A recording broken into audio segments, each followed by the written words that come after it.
L'évolution du cou de la girafe. Depuis plusieurs années, le cou de la girafe a évolué de passant de plus petit à beaucoup plus grand et haut. Cela peut être expliqué par deux grandes théories, dont celle de la sélection naturelle et celle de l'hérédité des caractères acquis. La sélection naturelle est une théorie établie par Charles Darwin. Cette théorie stipule que l'espèce la mieux adaptée se verra survivre et passera ses gènes aux générations futures. Ce qui en est de la girafe, lorsqu'il y a eu une sécheresse il y a plusieurs années, l'ancêtre des girafes se serait battu pour obtenir de la nourriture. Ainsi, ceux qui avaient un cou un peu plus long que les autres étaient capables de rejoindre les arbres et avaient moins de compétition afin de trouver de la nourriture. Ainsi, les gènes de leurs ancêtres se sont passés de génération en génération afin que la girafe d'aujourd'hui ait un cou très long et puisse rejoindre les feuilles dans les arbres. L'hérédité de caractère acquis est une théorie établie par Jean-Baptiste Lamarck. Selon lui, un caractère utilisé serait un trait qui serait passé dans les générations futures, comparé à un caractère ou un trait qui n'est pas utilisé par l'espèce et donc se verra disparaître. Ce qui en est des girafes, dans ce cas-ci, la girafe aurait étiré son cou afin de rejoindre les feuilles plus hautes durant une sécheresse ou afin de trouver plus d'aliments. Ainsi, avec le temps, la girafe aurait évolué afin de développer un cou plus long car elle l'utilisait beaucoup plus. À ce jour, il est encore difficile de dire pourquoi la girafe a eu un long cou. Toutefois, il est possible d'établir que cela était dû probablement suite à la sélection naturelle. Mais la cause exacte est encore à déterminer. Tout d'abord, cela aurait pu être, comme mentionné plus tôt, afin de pouvoir se nourrir et de pouvoir atteindre les arbres et les feuilles en hauteur.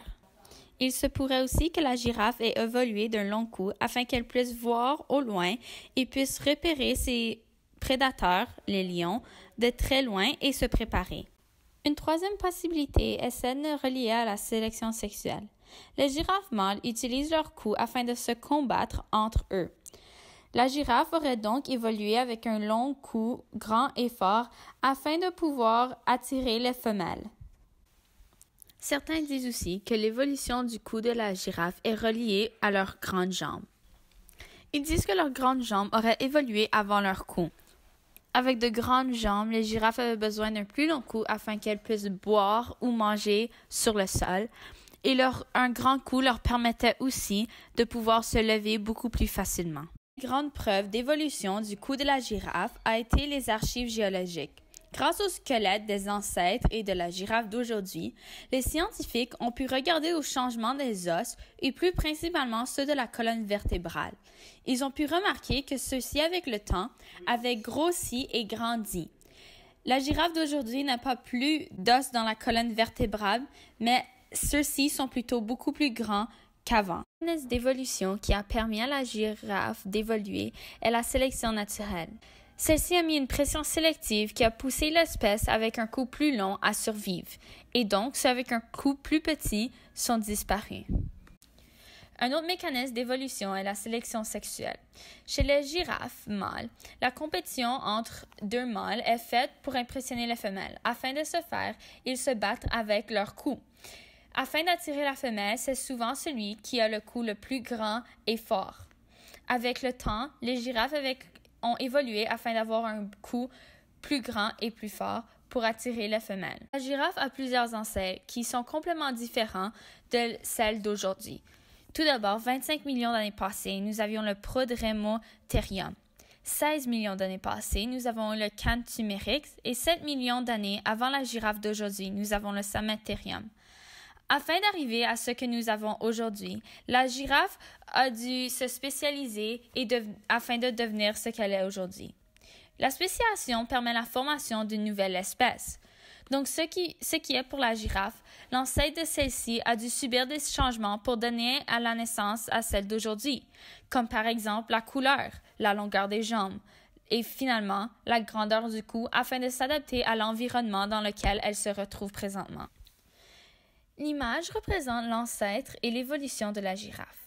À partir de celle-ci, on peut remarquer que la girafe descend du même ancêtre que l'okapi. Grâce aux gènes, on peut aussi constater que l'okapi est un grand cousin de la girafe et y ressemble grandement.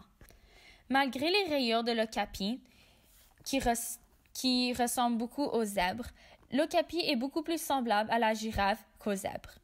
Cela peut être difficile à croire car l'okapi n'a pas un grand cou.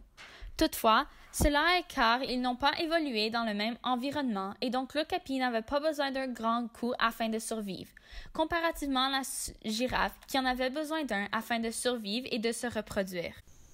On peut remarquer que l'okapi habite dans un environnement avec beaucoup plus de verdure proche du sol, tandis que la girafe, au contraire, habite dans des environnements où la plupart de la nourriture et des nutriments se retrouvent dans les feuilles d'acacia. Dans le prochain 1000 ans, la girafe continuera à évoluer et pourrait changer drastiquement. Présentement, les girafes sont en voie de disparition due aux braconniers. Une pression causée par l'humain pourrait causer une transformation à la girafe. Cela pourrait causer une pression sélective sur la girafe, car celles qui seront les mieux adaptées aux braconniers pourront survivre plus facilement et passer leurs gènes aux générations futures. Cela pourrait donner comme résultat des girafes qui ont un cou beaucoup plus petit, elles seraient plus rapides sur leurs jambes et peut-être même auraient changé de couleur afin de pouvoir mieux se camoufler. Tous ces changements aideraient la girafe à se débattre des braconniers. De nos jours, le changement climatique fait partie de beaucoup de l'actualité. Ceci pourrait grandement affecter la girafe dans les prochains 1000 ans si nous n'aidons pas la situation. Le changement climatique pourrait s'avérer avoir un impact sur l'habitat des girafes. Les sources d'eau se verraient diminuer et les girafes devront s'adapter. Elles devront manger plus de feuilles et développeront peut-être un système comme les chameaux et pourraient durer plus longtemps sans avoir besoin de boire de l'eau. Finalement, on pourrait peut-être voir les pattes des girafes d'avant disparaître ou raccourcir, puisque lorsque celles-ci doivent se nourrir sur le sol ou boire de l'eau, celles-ci doivent faire le grand écart afin de se nourrir, ce qui n'est pas très efficace. Peut-être que celles qui auront des plus petites jambes seront plus adaptées et auront plus de facilité à se nourrir.